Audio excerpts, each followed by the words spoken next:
this is Michael with Michael Beach Coaching and Consulting. We've been working on a series of videos designed specifically for sales professionals because we love you.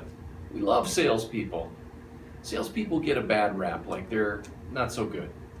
And I've known literally thousands of salespeople in my life and in my career.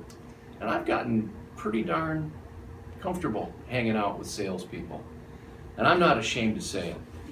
So one of the things that I get asked a lot is, Michael, do I really have to ask my customer about their budget before we get too far into the sales campaign?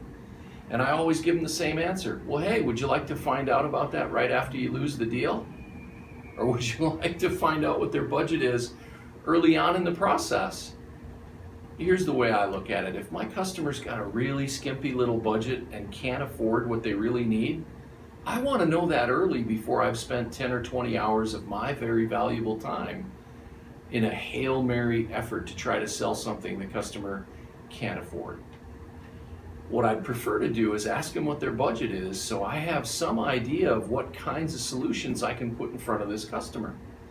It's always a best practice to make sure you understand your customer's budget early in the sales campaign so you're not offering them champagne when all they've got money for is Miller High Life, my friends.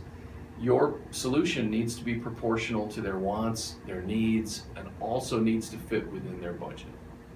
So that's a best practice. Ask early in the sales campaign, hey, have you put together a budget for this project? You'll be glad you did, and you'll win more sales if you ask the question. This is Michael with Michael Beach Coaching and Consulting, where we are really dedicated to helping sales reps just like you to deliver ambitious results. See you next time.